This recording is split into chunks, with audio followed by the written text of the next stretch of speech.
Sometimes you can watch a whole movie and afterwards remember very little of it. Sometimes you can remember just one thing, but vividly. Moments are how movies work. One horrific moment comes from Howard Hughes' epic Hell's Angels. The best scene takes place in a German dirigible.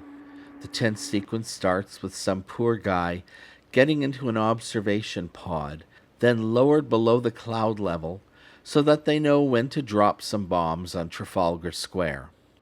However, it isn't long before the dirigible is pursued by the Brits in biplanes. The German High Commander says that their ship must not fall into the hands of the enemy, so they must climb higher and move faster to evade capture. In order to do so, they must get rid of some weight. First, they dump the water used for ballast, but it isn't enough. So then they get rid of the poor guy in the observation pod.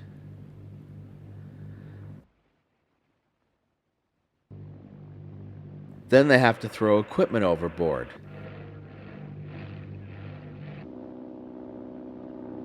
All I could think about is all that stuff hitting the ground.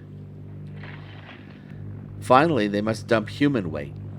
So a group of luckless men must sacrifice their lives to the cause by falling through a hole into the vast, terrifying darkness of the night sky. Watching them sink into oblivion is for me one of the most powerful depictions of the horrors of war. There's so much cloud and fog and smoke that Hughes manages to turn the night sky into a haunted house. In the end, it was all for naught, for although the aviators could not shoot it down, one mad pilot pulls a kamikaze and drives right into the blimp, causing a massive explosion followed by a long, slow descent in flames.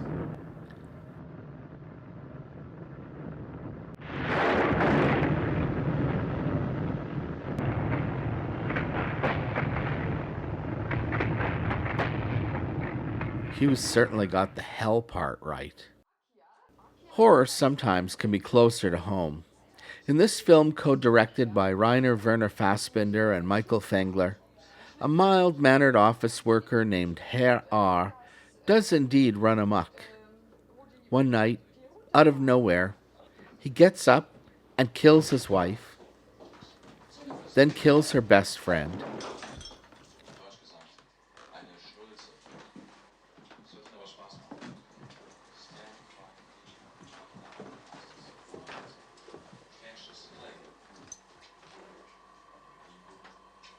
And finally, he kills his own child.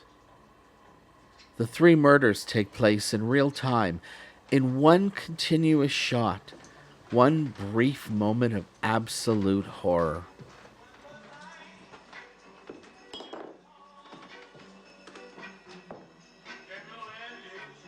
Sometimes the moment is fleeting, a mere gesture or a camera move. This shot from Fassbinder's Martha is simply jaw-dropping. Even after repeated viewings, I'm not sure exactly how it was achieved, although I assume they used a rotating platform and a Steadicam. Regardless, this is what is meant by the phrase screen magic. Or consider this quick but unforgettable moment from The Carpetbaggers, where Carol Baker, as sexy international movie star Rita Marlowe, entertains a crowd in Paris by swinging on a gigantic chandelier. It is an image that suggests abandon, excess, sensuality, insolence, infallibility, and it is also a really funny sight gag. There are moments where tension is unbearable. I have always loved this sequence from William Friedkin's Sorcerer, a stupidly titled remake of Clouseau's The Wages of Fear. The story concerns a group of men, mostly criminals, with nothing left to lose. They're hired to bring cases of nitroglycerin to a flaming oil well in order to cap it. They have to drive it across the most perilous jungle on Earth, deep in the heart of South America.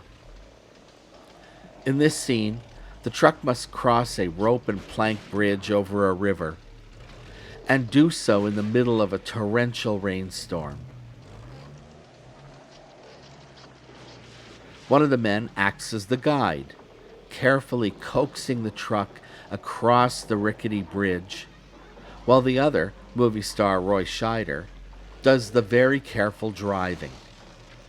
If the bridge breaks, the truck will plummet into the rocky river, and the nitro will explode, killing them both.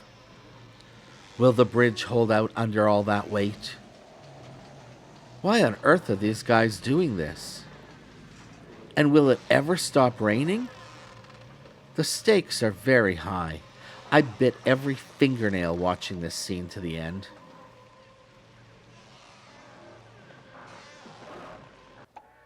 Sometimes the moment can be found in a comedy.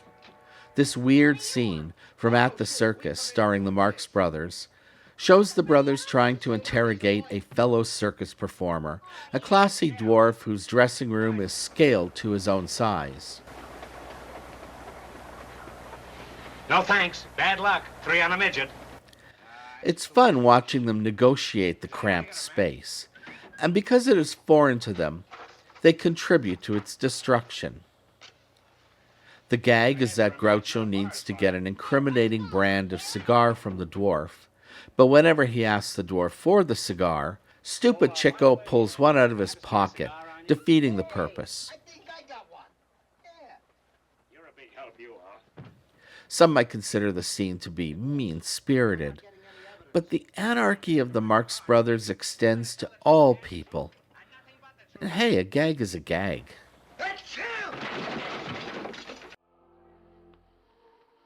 The flip side of comedy is horror. This scene from the omnibus film Tales from the Crypt always blew my mind. Joan Collins stars as the world's worst wife. On Christmas Eve, her husband comes home with a nice gift. When he sits down to read the paper, she bashes his skull in with a poker.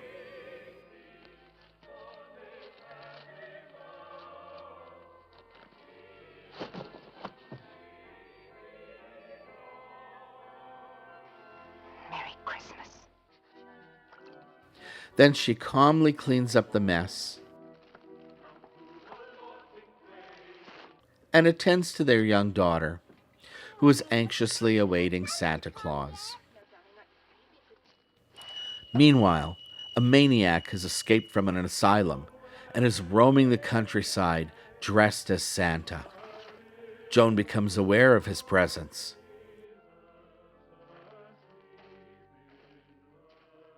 And she shudders herself in. Then she finishes cleaning up all the blood and making her husband's death look like he fell down the stairs. Unfortunately, Joan doesn't account for one thing. Her little daughter is so anxious for Christmas that she decides to open the door and let Santa come inside. The great moment occurs when Santa rushes in to kill Joan in front of the fireplace. That poor kid is going to be a mess when she grows up. And at other times, the moment belongs to an actor, deep in the groove and equipped with remarkable dialogue. Movies have always had those fascinating bits that we love to quote. I, for one, have always adored this prescient speech in Network, written by Paddy Chayefsky. In this scene, the head of the network, played by Ned Beatty, has to have a little chat with network anchorman Howard Beale, who of late has been arrogant enough to be playing God on TV, telling his viewers what to think and what to do.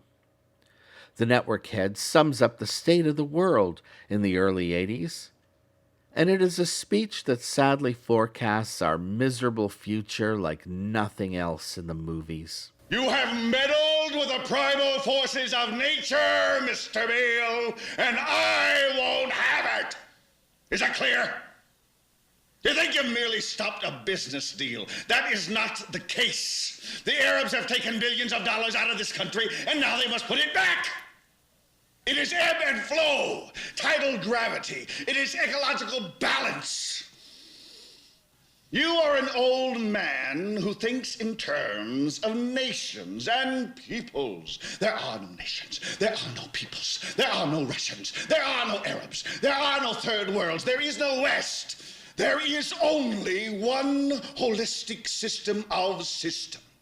One vast and immane, interwoven, interacting, multivariate, multinational dominion of dollars.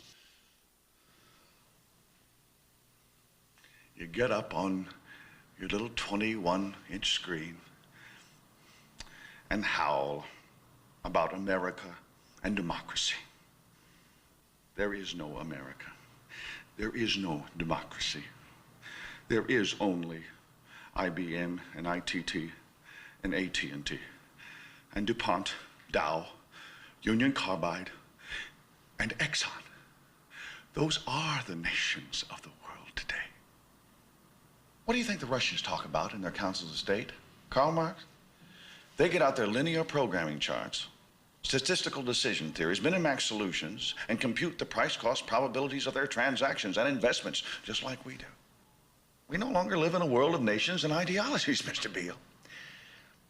The world is a college of corporations, inexorably determined by the immutable bylaws of business. The world is a business, Mr. Beale. And that is what I call a moment.